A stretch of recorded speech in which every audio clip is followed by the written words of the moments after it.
Hello students, ये आपका part 9 video इस चैप्टर का। पार्ट 9 वीडियो में प्रश्नावली 9.3 पे और क्वेश्चन नंबर है 7। कह रहा है बिंदु डी और ई क्रमशः त्रिभुज ए बी सी की भुजाओं ए बी और ए सी पर इस प्रकार स्थित है कि area of triangle D B C equal to area of triangle E B C. तो हमें दिखाना है कि डी समांतर होगा बी सी के। तो चलिए हम लोग पहले इसका फिगर बना लेते हैं। हम लोग एक त्रिभुज ले लेते हैं, इसका नाम देते हैं ए बी सी। अब देखिए इसकी भुजा ए बी पर एक बिंदु है डी और ए सी पर एक बिंदु है ई। ये इस प्रकार इस पर स्थित है कि यहाँ दिया हुआ है कि area of triangle D B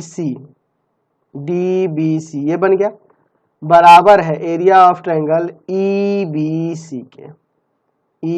C के। इन दोनों का क्षेत्रफल बराबर है। तो हमें क्या सिद्ध करके दिखाना है? ये हमें दिखाना है कि जो डी होगा समांतर होगा बीसी के। यह डी, ये जो डी मिला है बीसी के समांतर होगा। ठीक है, बहुत ही सिंपल सा है। चलिए देखते हैं, पहले लिख लेते हैं क्या दिया हुआ है। यहाँ दिया है कि त्रिभुज ए बी सी की भुजाओं ए बी और AC पर क्रमशः बिंदु D और E इस प्रकार स्थित है कि एरिया ऑफ ट्रायंगल DBC बराबर है एरिया ऑफ ट्रायंगल EBC के। ठीक है, तो सिद्ध करना है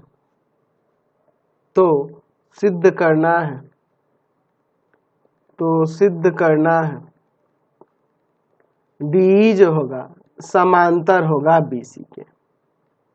डी किसके समांतर होगा? BC के। चलिए हम लोग इसका प्रमाण देखते हैं। हमारे पास दिया है एरिया ऑफ ट्रायंगल DBC बराबर है एरिया ऑफ ट्रायंगल EBC, यह दिया हुआ है। ठीक है, तो हम देख रहे हैं कि इन दोनों त्रिभुजों का DBC और EBC दोनों का आधार समान है और इनके क्षेत्रफल बराबर हो रहे हैं। तो ये एक ही समांतर के बीच स्थित होंगे ना। तो यहाँ देख रहे हैं कि त्रिभुज DBC तथा त्रिभुज EBC का आधार एक ही है। आधार दोनों का क्या है? BC है, एक ही है। तथा एरिया ऑफ ट्रायंगल DBC यानी इनके क्षेत्रफल बराबर है एरिया ऑफ ट्रायंगल EBC। बराबर भी हो रहा है क्षेत्रफल, तो एक ही आधार है और क्षेत्रफल भी बराबर हो रहा है। अतः दोनों त्रिभुज एक ही समांतर के बीच होंगे, ठीक है, एक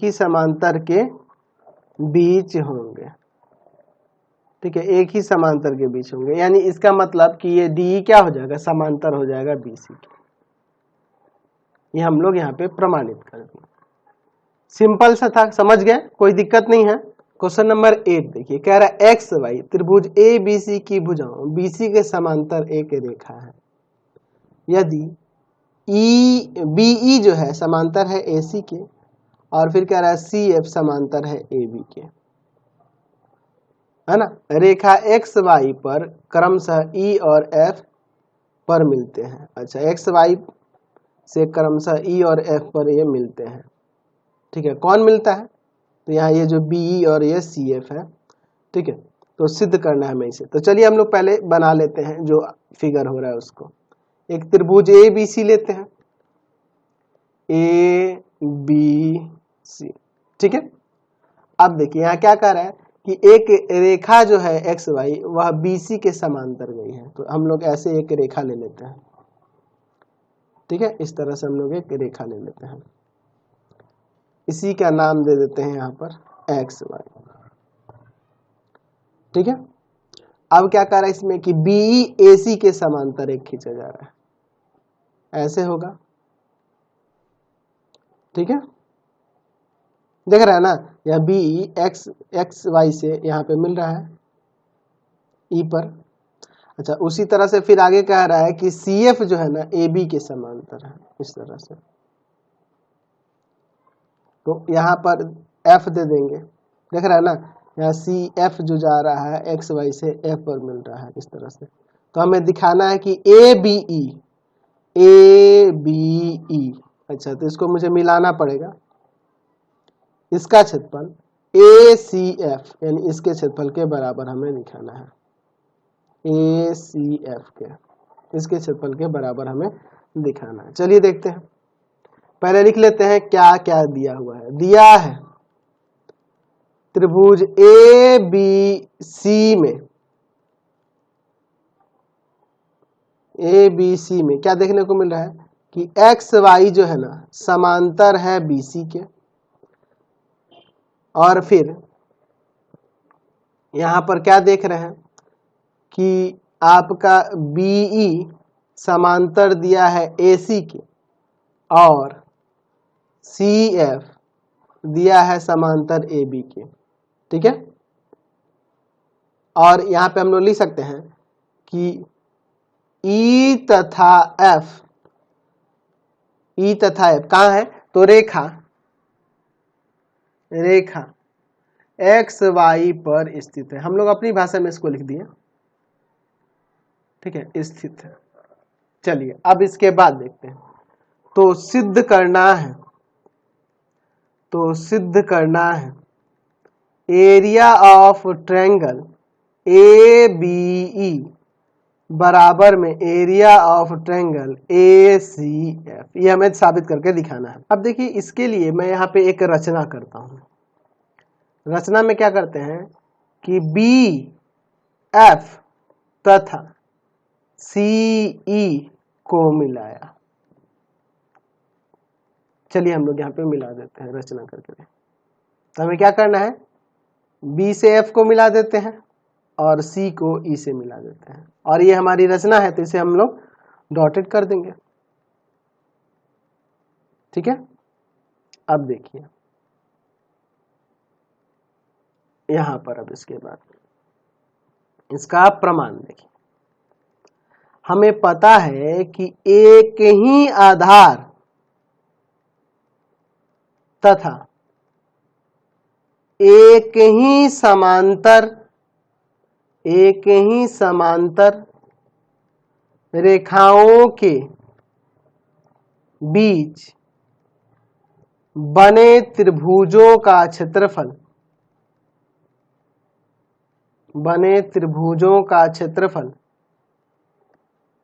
बराबर होता है या समान होता है, ये हम लोग जानते हैं। तो हम यहां पर देखिए, हमारे पास दिया हुआ है कि BC समांतर है एक्स वाई के, BC समांतर है एक्स वाई के, ये हमारे पास दिया है ना जी। तो हम देख रहे हैं, क्या देख रहे हैं कि त्रिभुज BCF तथा त्रिभुज CBE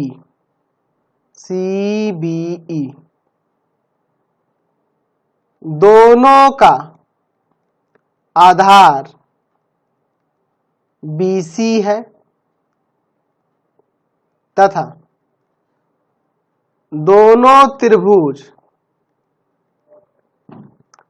एक ही समांतर रेखाओं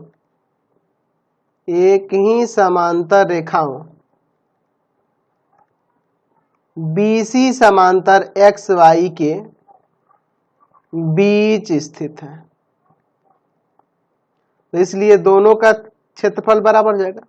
एरिया ऑफ ट्रायंगल BCF बराबर में हो जाएगा एरिया ऑफ ट्रायंगल CBE हो जाएगा। इसको मैं समीकरण 1 लेता हूं, ठीक है।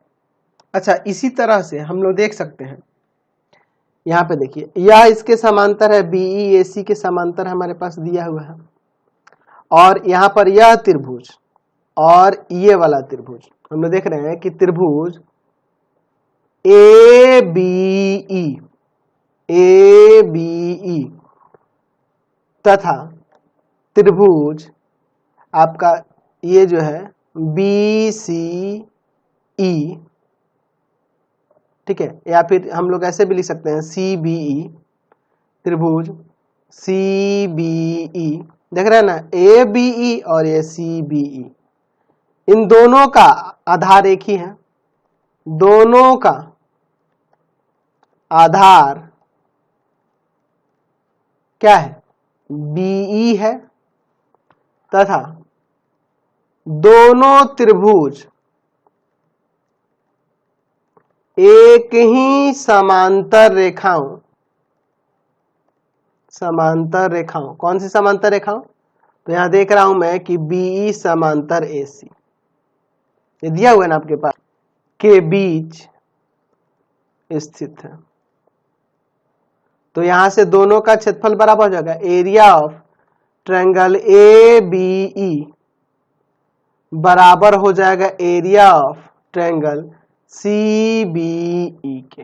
ये इक्वेशन सेकंड ले लेते हैं, ठीक है। अब फिर देखिए हम लोग इधर चलते हैं, ये CF AB के समांतर है और यहाँ पे ये त्रिभुज BCF और ये ACF दोनों का एक ही आधार है और एक ही समांतर के बीच स्थित है। तो लिख सकते हैं कि त्रिभुज ACF तथा त्रिभुज BCF दोनों का आधार CF है, दोनों का आधार CF है तथा दोनों त्रिभुज एक ही समांतर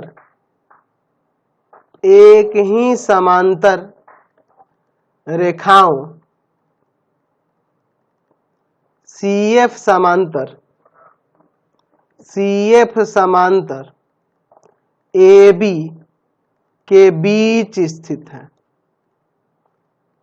तो यहां से हम लोग लिख सकते हैं एरिया ऑफ ट्रायंगल ACF बराबर हो जाएगा एरिया ऑफ ट्रायंगल BCF के, हो जाएगा।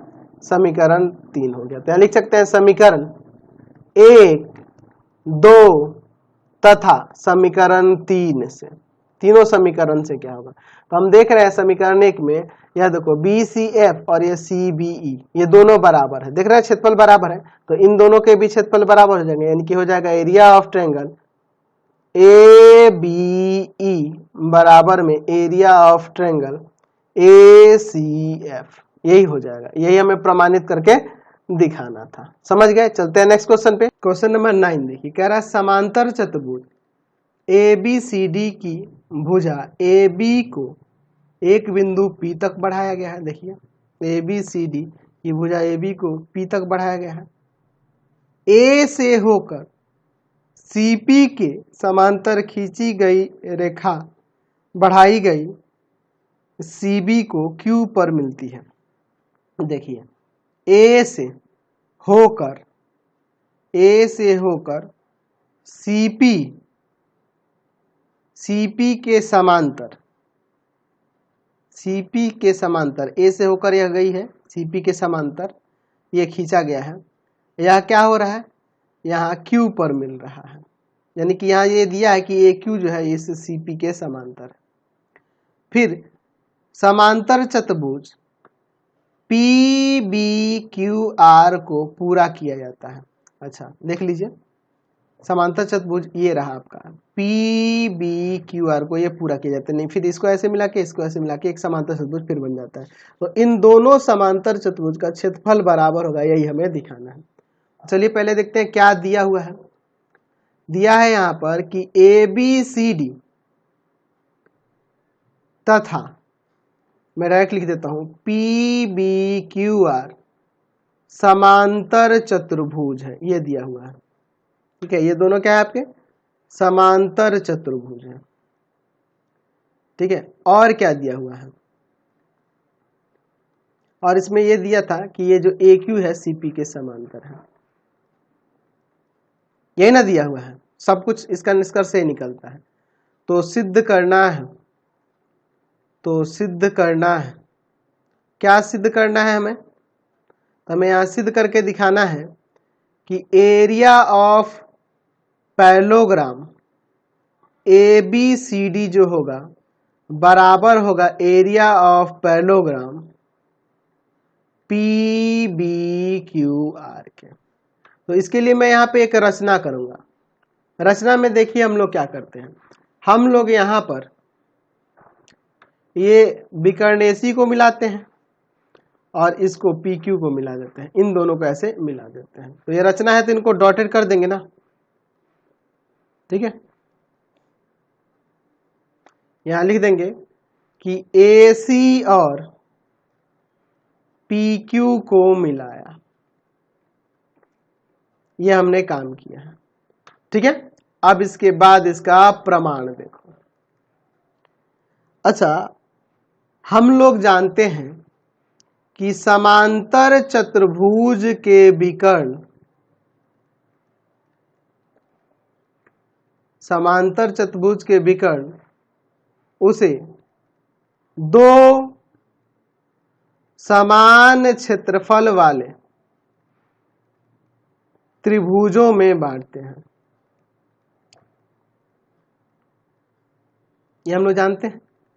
तो यहां देख रहे हैं कि हमने विकर्ण मिलाया है AC, तो इस ABC का क्षेत्रफल इस ADC के क्षेत्रफल के बराबर होगा, या हम ऐसे भी कह सकते हैं कि ABC का क्षेत्रफल इस पूरे समांतर चतुर्भुज के क्षेत्रफल का आधा होगा। तो एरिया ऑफ ट्रायंगल ABC क्या होगा? हाफ होगा एरिया ऑफ पैरेललोग्राम ABCD के। उसी तरह से यहां पर हम लोग लिख सकते हैं कि एरिया ऑफ ट्रायंगल PQB या PBQ भी लिख सकते हैं, PBQ भी लिख सकते हैं, कोई दिक्कत नहीं है। PBQ इसका हाफ हो जाएगा एरिया ऑफ पैरेललोग्राम PBQR के। समझ रहे ना बात को? PBQR का हाफ हो जाएगा, क्योंकि ये विकर्ण है तो ये दो समान क्षेत्रफल में बांटेगा। समान क्षेत्रफल का मतलब कि ये पूरे का आधा होगा, यह भी पूरे का आधा होगा। तो हमें जो जरूरत है उसी को हमने लिया है, हमने दोनों त्रिभुज नहीं लिया है, बस हमने इसको दिखा दिया कि ABC इस पूरे का आधा होगा और ये PBQ भी इस पूरे का आधा होगा, ठीक है। इतना दिखा सकते हैं। अब देखिए इसके बाद हम लोग इसको समीकरण 1 मान लेते हैं और इसको समीकरण 2 मान लेते हैं। अच्छा, मैं यहाँ पे देखूं यहाँ AQ CP के समांतर है, तो इसमें अगर मैं AQ को आधार मान के चलूं तो यहाँ पे देखिए ACQ और इस APQ इन दोनों का क्षेत्रफल बराबर होगा, क्योंकि एक ही आधार है और ये दोनों एक ही समांतर के बीच स्थित त्रिभुज है। तो हम यहाँ लिख सकते हैं कि एक ही आधार